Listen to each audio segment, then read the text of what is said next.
This is my brand new custom-built satellite called SatGus, and in about a month, she'll be zooming by way up in space at 5 miles per second. But what makes SatGus so special is that she's got a phone right here and a camera right here, and her sole purpose is to take your selfie in space with the Earth photobombing you. And it gets even cooler, because if you tell me the city you live in when you upload your picture to the satellite, we'll not only take the selfie over your city, but we'll tell you precisely when that will happen. So if you go out to your yard and wave, you'll technically be in the photo twice. It's incredible we live in a day and age where just an everyday civilian like you and me can just decide to build something and then send it to space. So today I'm gonna give you a 6-step crash course that will tell you all you need to know to build and launch your own creation to space one day. And these 6 steps are very near and dear to my heart, because these are the exact same 6 steps I first learned when I was a young engineer at NASA working on the Mars rover. So for step 1, right out of the gate, you gotta first design your creation digitally in CAD. And that stands for computer-aided design, and it's really the first step for anything that gets made and manufactured these days. From a Mars rover, to a phone, to a hammer, to a shampoo bottle. CAD is critical for visualizing what it will look like and helping make design decisions about what should go where. In our case, after a few months of the design phase, we landed on something that looked like this. And it might look really impressive, and in many ways it is, but we sort of cheated and saved ourselves a lot of time and money because this is something called a CubeSat. About 25 years ago, a couple Stanford professors realized every satellite that goes to space needs all the same basic elements like solar panels, radios, and computers. So instead of everyone having to start from scratch and reinvent the wheel every time, they standardized the basic necessary hardware and sizes. Of the most common sizes used, the smallest is a 1U satellite, which is just a little bit bigger than a Rubik's Cube. And then there's the 2U, which is just 2 Rubik's Cubes, so double that. Then the 3U, the 6U, and the 12U. And this is the size we're using for SatGus. The way it works then is all the hardware necessary for the basic functionality of the satellite, like the flight computer, takes up this space. But then that leaves all this extra room for the payload. In other words, the purpose of your satellite. Like, what do you want it to do? In our case, that would be a camera and a screen for taking the pictures. So for your first creation you'll be sending to space, I highly recommend you make it a CubeSat, because that will reduce your development costs 100 times, from tens of millions of dollars to hundreds of thousands of dollars. So I want to talk about what's actually on SatGus, because you'll need a lot of the same hardware yourself. But first, let's talk about what makes it unique, which is our payload, or how we're going to take the pictures. Once we get to space and everything's looking good, these 2 spring-loaded panels rotate open. On one, we've got a Google Pixel phone in a radiation-resistant case, and then on the other, we've got a camera that's specifically been designed to withstand the harsh space environment. So once we beam your picture up to the satellite, we'll display it on the phone screen, and then the camera will take an HDR picture and then beam the image back to Earth. And you'll notice there's actually an identical setup of a phone and camera on the other side of SatGus as well. That's basically a full backup system, since we can't go to space and fix things if there's a problem with the primary camera. For power, it's not feasible to run an extension cord all the way up to space, so she's got 2 fixed solar panels that dump their power into some 120 watt-hour batteries. The solar panels provide enough power to fully charge your phone 9 times every 90-minute orbit if they're optimally pointed at the sun. But this actually creates a big problem for us. We have to point this way at the sun to charge up the solar panels, but then we have to point this way at the Earth to send and receive pictures, and then this way down into Earth to take the selfies. So how do we move around in space when there's no fuel or thrusters and there's no atmosphere to push against, so propellers won't work? Well, here's a hint. See this cube? It's just hanging by the swivel mount, and it doesn't have any thrusters or propellers attached to it either. And yet, when I push this button, I can get it to magically rotate and then stop. So can you guess what's going on inside to make that happen? Well, if we take off the panels to take a look, the trick is this spinning disc, or flywheel. Because angular momentum must be conserved, if the flywheel starts spinning one way, physics says the cube must rotate the other way to maintain equilibrium. So if you orient these 3 flywheels we call reaction wheels, all 90 degrees apart from each other, then you can spin them up and down to orient the whole satellite to any direction you want in space. And just like you can see here, they're incredibly precise. Now, because rotating the satellite is critically important for a backup and to help unspin these flywheels once they get to their max rotation speed, we've also got 3 torque rods, again all oriented 90 degrees to each other. These are super genius and are such a simple design, you can even make one yourself, where you just run a bunch of wire around a $2 piece of crystalline iron, and when you run a current through that wire, it creates a magnetic field. You can see proof of that here, because when we turn it on, it moves this compass. But that new magnetic field will want to line up with Earth's magnetic field, just like how normal normal magnets want to line up together. So you can see here, simply by turning it on and running current through the wire, seemingly by magic, you can change the orientation of this little floating platform. Another challenge we have is SatGus needs to know exactly where it is at all times relative to the Earth, so it knows when to snap your selfie as your neighborhood is passing underneath, along with a bunch of other reasons. To solve that, we've got a GPS on board, but that only tells us our location, not our orientation. So for orientation, we've got an IMU just like your phone does when it knows you've rotated it, as well as 2 star trackers that take pictures of the stars and match them against a catalog of star pictures to understand which way you're facing. But sometimes they can't see the stars because the sun's blinding them. So there's also 2 sun sensors that locate the brightest spot in the sky and just assume it's the sun, and those work great for course measurements. For the second to last critical piece of hardware, we need to be able to talk to it. For that, we've got 2 different radios, one slow and one fast. There's a UHF that has low data rates, and that's for basic commands and telemetry communication, and then an S-band, which is for higher data rates, like actually transmitting the pictures. And the final piece of hardware on SatGus that you're also going to need for your own space build is the flight computer. This is the brains of the satellite, and it takes all the inputs from the sensors and radios, and then makes the choices on where to spin and take the pictures. For step 2 of building and sending something to space, we need to analyze our design, because there are 4 main ways space tries to kill you. So we need to investigate each of these and make sure we're protected. The first is that it will try and shake you to death. Technically, this actually happens on the launch pad before you get to space, but the rockets necessary to escape the Earth's gravity are so massive and powerful, the violent rumble inside the rocket is strong enough to break most items we use on a daily basis here on Earth, especially if you're vibrating at the same rate as the rocket. And here's what I mean by that. You know how if you push someone on a swing at just the right time, they go higher and higher? Is that too high? No. Is that too high? No. What? Higher. Higher! But then if you push at the wrong time, you actually mess up their swinging and they slow down. Everything has a resonant frequency, from your phone right after it hits the ground to your house in an earthquake. To illustrate, I've got 3 masses here that all weigh the same. They're just attached to different rod lengths. So as I increase the shaking of this base plate, see if you can spot when we hit a resonant frequency.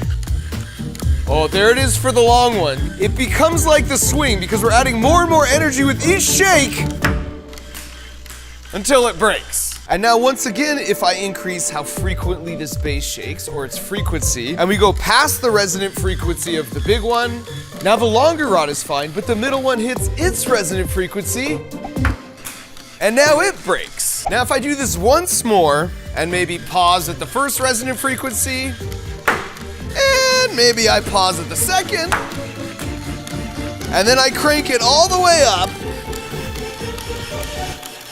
we get close, but we never quite hit the resonant frequency of the small one.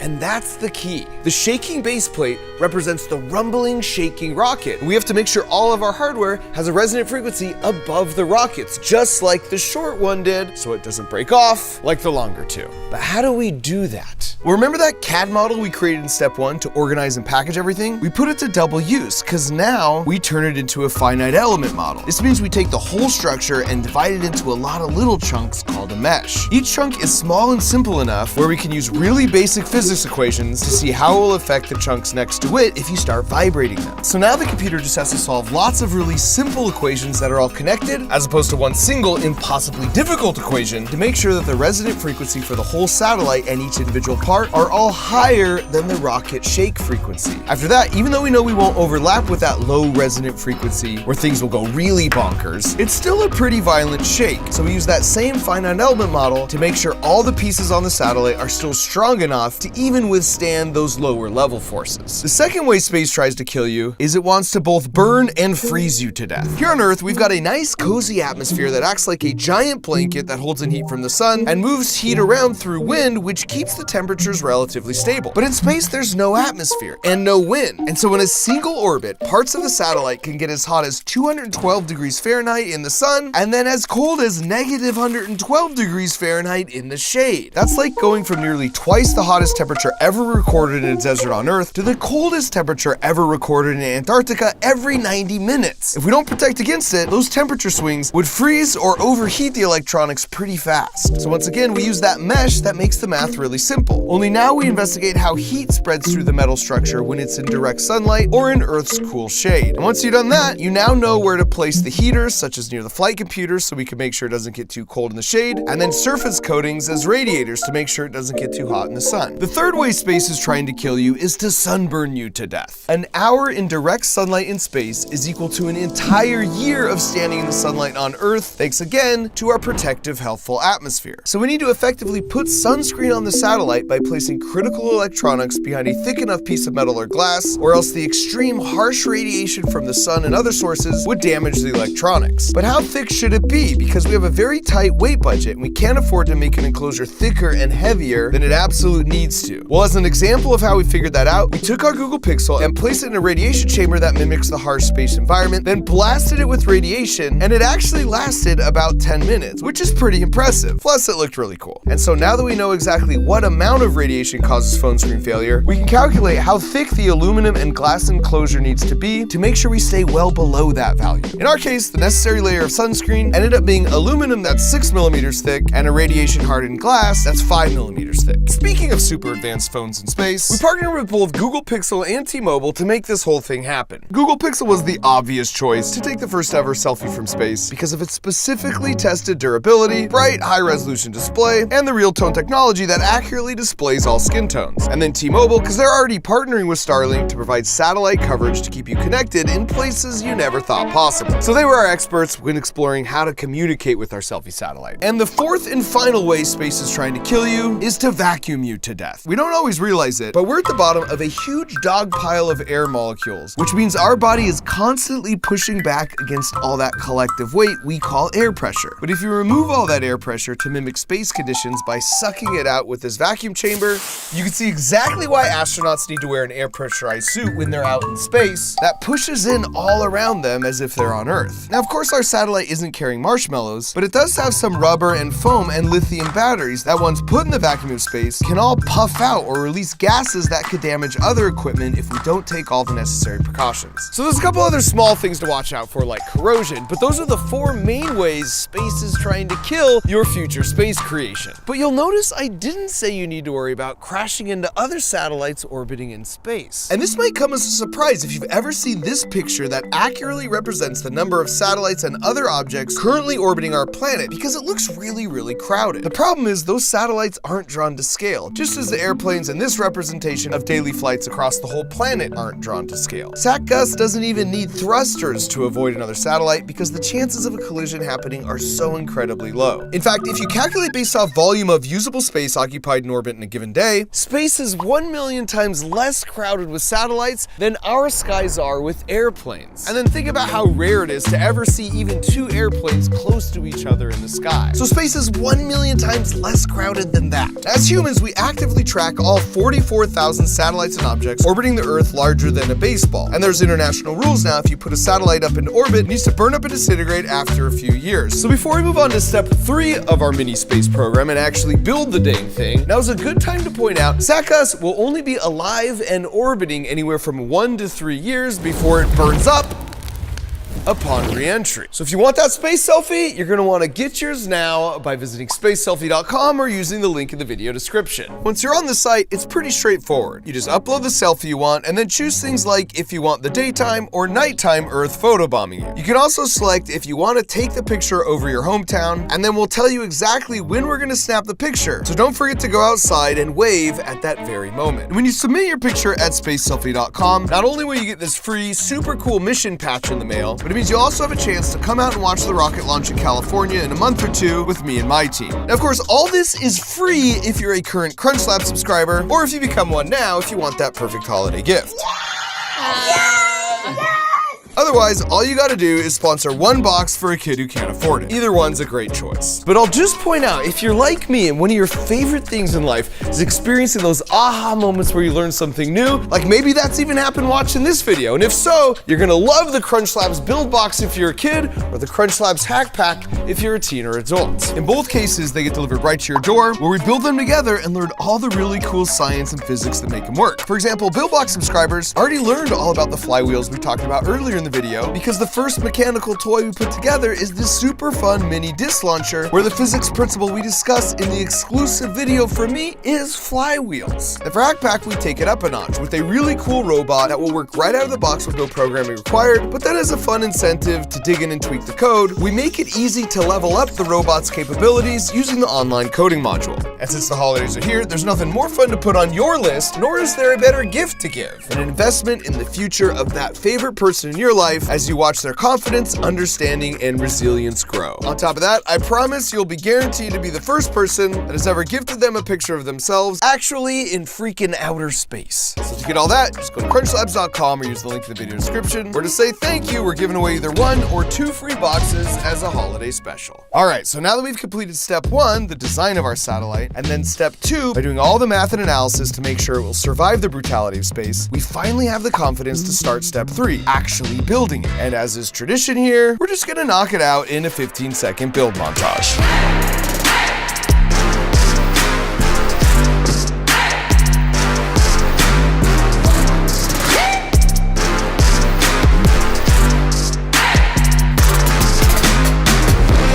Once your space hardware is all put together, you're going to want to run through a full hardware-software test to make sure everything is working exactly how it was designed to. So for us, that includes things like unfurling and then testing the solar panels, test deploying both our camera and our screen, and running a full selfie upload and transmission test. Now I mentioned earlier, SatGus actually has 2 screens and 2 space-hardened Redwire cameras. Now hopefully we never end up using the redundant backup set, but it's there just in case the first one stops working for any reason, because we can't exactly just go up to space and fix it. This is actually pretty common when designing things for space, especially for mission critical items. Even my own hardware I designed for the rover had a backup. Both these doors could open and accept an individual dirt sample from the rover arm, even though the dirt actually went to the same place to get analyzed. So once everything looks good, all you need to do now is sign the thing and then add some googly eyes. Okay, fine. Sadly, googly eyes aren't allowed in space. Now that it's officially built and everything seems to be working, it's time for step 4, which we refer to at NASA as the shake and bake. Basically, when we analyzed the design in step 2, we predicted how SatGus would respond to the extreme vibrations and temperature fluctuations from launch in space. Now it's time to run some tests by shaking it and baking it to reassure ourselves that our predictions were accurate. For the shake part, we attach SatGus to a shake table and shake it in all 3 directions for 1 minute. We also shake it at a bunch of different frequencies to make sure there aren't any unexpected resonant frequency issues with any of the hardware. Now the intensity of the shake is a little bit more than what it will see on the launch pad, so if she survives this, we now have both analytical and actual proof she'll survive the ride to space. We're also checking to make sure nothing comes loose. For example, if you don't glue your fastening hardware down, as you can see here, all the vibrations can actually cause them to unscrew themselves. For the bake part, we put SatGus in a vacuum oven, just like space, and then cycled it to the maximum and minimum temperature 3 times, and even operated the satellite at these temperatures for extra peace of mind that once again, both analytically and practically with the test, when she gets to space, she'll have no problems with the vacuum and she won't freeze or burn to death. So once you're done with the shake and bake and you do some final tests to confirm everything's still working perfectly, now you can load it into its launch dispenser and pack it up. When you get to orbit, the dispenser will stay attached to the rocket, but the ejection spring mechanism inside it will gently push SatGus out to space. Another nice feature of the dispenser is that it has rubber isolation dampers where it attaches to the satellite. This serves to further limit the amount of shaking the satellite will feel. It's the same kind of thing tall skyscrapers use to limit how much shaking they feel from an earthquake. You can see how much this tower shakes when directly attached to the shaker table, but if we separate it with rubber pads, now you can see the shaking is greatly reduced. So now with everything packed up and ready to go, the next stop is step 5, the launch pad. SatGus will be launching on a SpaceX Falcon 9 from Vandenberg Space Force Base in California. Now when you launch your own creation to space, space, I recommend SpaceX because they're currently the most inexpensive option by far. Also, when you book a spot on the rocket, the website makes it feel like you're just ordering a pizza as you select all the options you want, such as which orbit, launch date, interface plate options, or even add-ons like extra fuel. Now, Vandenberg might seem like an odd choice to launch from, but it's really strategic. Because we want to take satellite pictures over every spot on the Earth, we don't want an orbit that circles this way around the Earth. We need an orbit that circles this way, so we have full coverage of every spot as the Earth rotates underneath us. Fun fact, spy satellites also have orbits like this, so they can also take pictures anywhere on Earth. So to get this kind of orbit, we need to launch to the south, and for safety reasons, it needs to be over water. And this makes Vandenberg an ideal choice in the United States. Now, if you're sending something to Mars and you need to escape Earth's gravity, for that you want to be as close to the equator as possible because you save fuel by taking advantage of the fact that you're already moving 1,000 miles per hour to the east as the Earth rotates versus 0 miles per hour to the east if you launch from, say, the South or North Pole. This is why in the United States, those missions either launch from here or here because they're as south as possible and both launch east safely over water. Now, SatGus won't be alone on this trip. There'll be anywhere from 50 to 100 others hitching a ride, all contained up in the nose part of the Falcon 9. That portion that carries the thing you care about putting in space is called the fairing, and on the Falcon 9, it's big enough to house a school bus. Then down below at the bottom, you've got a big liquid oxygen and fuel tank that power 9 engines, and then a smaller identical set near the top with a single engine, because these two parts will eventually separate when we get to space. So after a very dramatic and very powerful liftoff sequence, with the equivalent energy of setting off nearly 8,000 sticks of dynamite, the Falcon 9 launches off the coast. It takes about 2.5 minutes before it's traveling at 3,700 miles per hour. Now it's time for the main booster to separate from the top portion where SatGus is stowed away. What's really cool though is that it falls back to Earth and then eventually flies itself autonomously back to a landing pad so it can be used for another flight. This is one way SpaceX is able to fly things so much cheaper, because boosters used to not be reusable and you'd have to build a new one for every single flight. Now the remaining single engine fires itself up for the first time to keep building up some speed, and 30 seconds later, 3 minutes after launch, the fairing splits in two and peels off, exposing all the satellites as the engines continue to fire. It then continues accelerating for an additional 5 minutes, getting up to a speed of 5 miles per second, which is about 10 times faster than a bullet, at which point, just 9 minutes after launch, it cuts off the engines. Now it will just silently coast for close to an hour, after which it will take about 2 hours to deploy each of the satellites, including ours, one by one, as it completes an orbit around Earth. And this brings us to our 6th and final step of our bootstrapped space program, which is operations. Once SatGus ventures off on her own, after a couple hours, we should hear back from her saying everything's going great. After that, she'll stretch out her solar panels and then deploy the screening camera. We'll be monitoring all her vitals from this mission control room here, and after a couple weeks, when everything is confirmed to be in perfect working order, she'll start taking the selfies. And she'll keep taking selfies every single day until she reaches her honorable end in approximately 1 to 3 years. And this might seem sad, but there's no way around it, because as her orbit decays over time, she starts bonking into more and more air molecules as the atmosphere gets thicker and thicker, slowing her down even more. And because she has the energy of a 55-pound cannonball traveling 10 times faster than a bullet, heat builds up dramatically from so much air friction, and she disintegrates spectacularly in a glorious hot fireball. And to give you a sense of just how much energy this actually is, this is a model of our satellite subjected to only 5 sticks of dynamite, or 1/100th the re-entry energy. Which honestly is a pretty epic way to mic drop a mission fully accomplished. I've been working on creating this satellite with my team for over 3 years, and after all that, we're currently right here in our 6-step space program, with launch happening in a month or 2. So let's do this together. Go visit spaceselfie.com, upload your picture, then I'll send you the free mission patch, and maybe you'll even be selected to come out and watch the launch with me. Since I was a kid, gazing up at the night sky has filled me with such wonder. And seeing all the stars, and even our own galaxy, and thinking about our place and potential as humans amongst all those stars, sparked my first love for science, and eventually led me to Mars. So in some small way, sharing that wonder with all of you feels really special, and fills me with hope for the next generation of big problem solvers.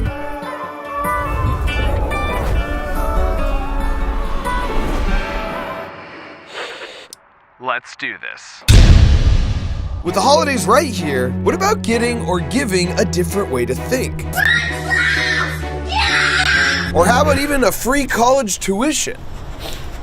That's awesome. Well, in either case, Crunch Labs has you covered because every hack pack has a chance to contain the Platinum Diploma. If yours has it, college tuition is free for you or someone you love. And as for the thinking part, of course, you get that for kids with the build box, but for teens and adults, if you always wanted to make and build cool stuff but just haven't figured out that first step, Hack Pack is it, because you're getting a series of really fun programmable robots that get delivered right to your door, where we build it together and learn step by step the kinds of engineering skills that go into making the builds on my YouTube channel. And they work with no programming required, but since my goal is to take you from wherever you're currently at and then level you up, you can easily hack the microcontroller brains of any of these robots in a bunch of ways to completely level up the functionality.